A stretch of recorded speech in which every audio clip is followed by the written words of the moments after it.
सरायकेला है ना, एगो दूगो सीट नहीं, कम से कम 14-15 सीट चंपई सोरेन का अपना निजी वोट है।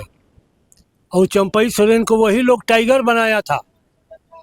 अब वही लोग का विचार क्या होगा कि वो टाइगर रहने देता है कि इसको बिलार बना के रख देता है। झारखंड मुक्ति मोर्चा से जो लोग निकल के भागे हैं उनका स्थिति ठीक नहीं है। मुख्यमंत्री का पद में चंपई सोरेन जी ही आएंगे, क्योंकि उनका अपना 14 सीट कन्फर्म है।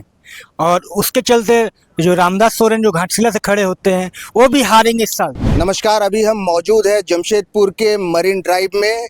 यहाँ अभी सबसे बड़ी खबर ये है कि राजनीति में कोल्हान के टाइगर कहे जाने वाले चंपई सोरेन अब आधिकारिक तौर पर बीजेपी के हो चुके हैं। रांची के धुरवा में भाजपा के एक बड़े समारोह में उन्होंने बीजेपी का दामन थामा है। आइए, यहाँ पे हमारे साथ कुछ लोग मौजूद हैं, इनसे हम सीधे जुड़ते हैं और जानते हैं कि चंपई सोरेन के बीजेपी में जुड़ने से क्या बदलाव होगा। देखिए, झारखंड मुक्ति मोर्चा के मुख्य देशोम गुरु शिबू सोरेन ही थे। उनके बाद चंपई सोरेन का भी नंबर आता है द्वितीय में। और इतना साल इस पार्टी में रहने के बाद अचानक ये बीजेपी में चले गए हैं। मेरे को नहीं लगता है कि सक्सेसफुल होंगे, इसलिए कि इतिहास है कि झारखंड मुक्ति मोर्चा से जो लोग निकल के भागे हैं उनका स्थिति ठीक नहीं है। बहुत से लोग निकले थे पहले भी, इवन बाबूलाल मरंडी भी निकले पूर्व सीएम रह करके, उनका भी स्थिति ठीक नहीं है। तो हमको नहीं लगता है कि ये सही किए हैं, लेकिन राजनीति है, क्या जाने जनता पर क्या असर करे नहीं करे। बीजेपी वाले ऐसा मान रहे हैं कि अब जो चंपई सोरेन के आने से कोल्हान के जो जेएमएम के जो वोटर्स थे वो बीजेपी में तब्दील हो जाएंगे। इस पर आपका क्या कहना? हमको नहीं लगता है कि ऐसा होगा। बहुत जगह ऐसा हुआ है कि नया कैंडिडेट को जब दिया गया टिकट तो पुराना लोग बीजेपी का ही विद्रोह कर दिया है और जिसका डैमेज इनको सहना पड़ा है बहुत जगह।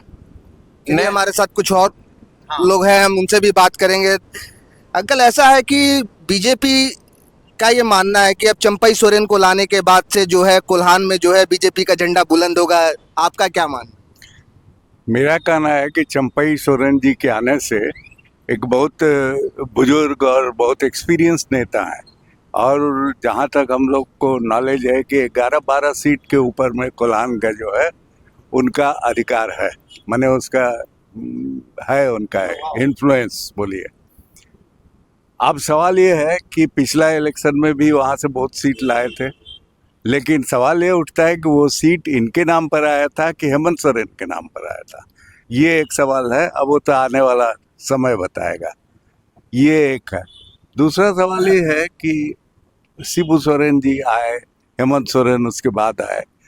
आज इस स्टेट को बने हुए 23-24 साल हो गया, लेकिन जो तरक्की इस स्टेट का होना चाहिए वो तो नहीं हो रहा है ना। कुछ खास लोग तरक्की कर रहा है। अब इसको मिटाने के लिए कुछ तो बदलाव लाना जरूरी है, तो बदलाव लाया गया। अब देखा जाए आगे क्या होता है। उम्मीद तो है कि कुछ न कुछ अच्छा होगा। अंकल जी, एक सवाल आपसे है कि जमशेदपुर से सटे औद्योगिक नगरी आदितपुर जो है वो सरायकेला विधानसभा क्षेत्र में आता है और ये इसको कहते हैं कि ये झामुमो का गढ़ है। लेकिन चंपई सोरेन जो वहाँ से 6 बार विधायक रह चुके हैं वो अब बीजेपी का दामन थाम चुके हैं। तो ऐसे में क्या सरायकेला के लोग क्या झामुमो को छोड़ करके अब बीजेपी को वोट करेंगे? एकदम जरूर वोट करेंगे। जो सरायकेला है ना, एगो दूगो सीट नहीं, कम से कम 14-15 सीट चंपई सोरेन का अपना निजी वोट है। और चंपई सोरेन को वही लोग टाइगर बनाया था। अब वही लोग का विचार क्या होगा कि वो टाइगर रहने देता है कि इसको बिलार बना के रख देता है। बातें के बात समझिए। तो आपका अनुभव क्या है? हमारा अनुभव है कि वो टाइगर बना ही रहेगा, टाइगर बना ही रहेगा। आइए, इसका सिद्ध कब होगा, इलेक्शन के बाद पता चलेगा। हाँ, लेकिन प्रभाव है, चंपई सिंह का प्रभाव है। लेकिन अंकल, एक सवाल ये भी है कि मान लीजिए कि झामुमो से बीजेपी सीता गीता दोनों को लेकर के आया, कांग्रेस से गीता कोड़ा और झामुमो से सीता सोरेन, लेकिन बावजूद जो है दोनों लोकसभा सीट में दोनों ही फेल रहे हैं। इसमें मेरा कहना ये है ना कि दोनों सीट पर फेल का कारण क्या है। यहाँ का अल्पसंख्यक जो वोट है, खाली कि हम लोग को आरक्षण मिलेगा, वोट एक तरफा गया, उसी से दोनों सीट हारा। खाली राहुल गांधी और वह जितने भी विपक्ष हैं, सबका घोषणा ये हुआ कि हम अल्पसंख्यक को आरक्षण देंगे। आरक्षण के नाम पर खाली वोट जो है सो एक तरफ गया, इसी से बीजेपी का हार हुआ, और नहीं तो बीजेपी नहीं हारता। नहीं। आज भाजपा को ज्वाइन करने के बाद एक सवाल ये भी है मेरा कि आज भाजपा को ज्वाइन करने के बाद जो है वो पूरी तरह से हमलावर रहे हैं कांग्रेसियों पर। उन्होंने कहा कि झारखंड आंदोलन के समय जो सबसे ज्यादा गोलीबारी की घटना हुई थी वो कांग्रेसियों के द्वारा की गई थी। इस पर क्या कहना चाहिए? जो उस समय सत्ता में था उसी के द्वारा न होगा, सीधा सीधी बात है। जो सत्ता में था और उसके विरोध में आंदोलन चल रहा था तो निश्चित है वो अपना अपना करता है लोग। आइए, हमारे साथ यहाँ पे कुछ और लोग भी हैं, हम इनसे भी बात करेंगे। हाँ, ठीक है, यहाँ पे एक युवा बैठे हमारे साथ। अब जो आज कार्यक्रम में बीजेपी ज्वाइन करने के बाद चंपई सोरेन ने जय श्री राम का नारा लगाया है, हुल जोहार करने के जगह उन्होंने जय श्री राम बोला, इस पे कितना प्रभाव पड़ेगा? बहुत बड़ा प्रभाव पड़ेगा। उनका घर भी पूरा भगवा रंग से ही हो रहा है, उनके घर में पूरा भगवा रंग अभी हो रहे हैं। और आने वाले समय में आपको बता देते हैं, मुख्यमंत्री का पद में चंपई सोरेन जी ही आएंगे, क्योंकि उनका अपना 14 सीट कन्फर्म है। और उसके चलते जो रामदास सोरेन जो घाटशिला से खड़े होते हैं वो भी हारेंगे इस साल। 100% श्योर है कि घाटशिला से जो रामदास सोरेन जी खड़े होते हैं उसका वोट 100% बीजेपी में आएगा। तो इससे चंपई सोरेन बीजेपी को बहुत फायदा होगा, बाबूलाल मरांडी को भी बहुत फायदा होगा, हमारे नरेंद्र मोदी जी को फायदा होंगे। इससे हम लोग का नया सरकार बनेगा। आने वाले समय में झारखंड में अपना बीजेपी सरकार बनेगा और दलबुंगड़ में एयरपोर्ट बनना कंफर्म है। आइए, हमको यहाँ पर जो है कुछ बीजेपी के सपोर्ट में बोलते दिखे, कुछ झामुमो के सपोर्ट में बोलते दिखे। हम कुछ और लोगों से भी बात करने का प्रयास करते हैं, जानते हैं कि उनका इस विषय में क्या विचार है। झामुमो के कद्दावार नेता चंपई सोरेन अब बीजेपी में शामिल हो चुके हैं, उनका क्या ये फैसला सही है?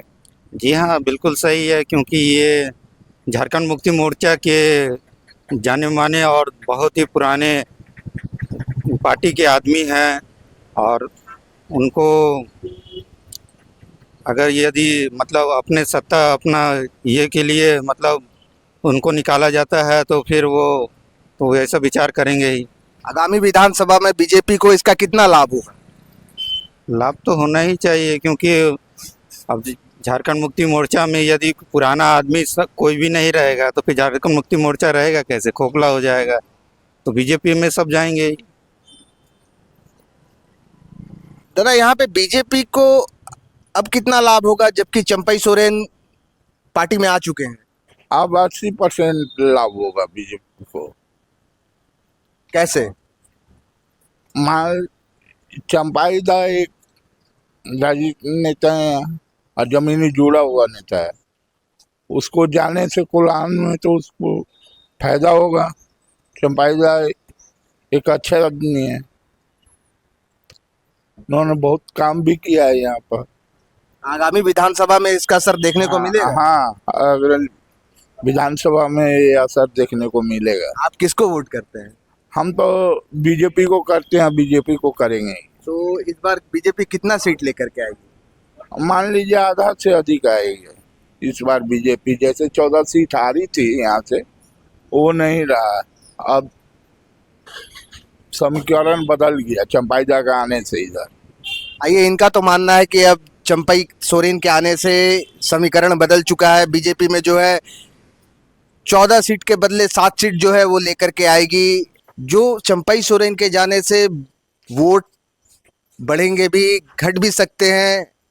हालांकि समीकरण जो है वो चुनावी रिजल्ट पर डिपेंड करेगा। बहरहाल अब देखना ये होगा कि चंपई सोरेन का बीजेपी में आना पार्टी के लिए कितना लाभदायक होता है। द फॉलोअप के साथ मैं अभिषेक प्लेस।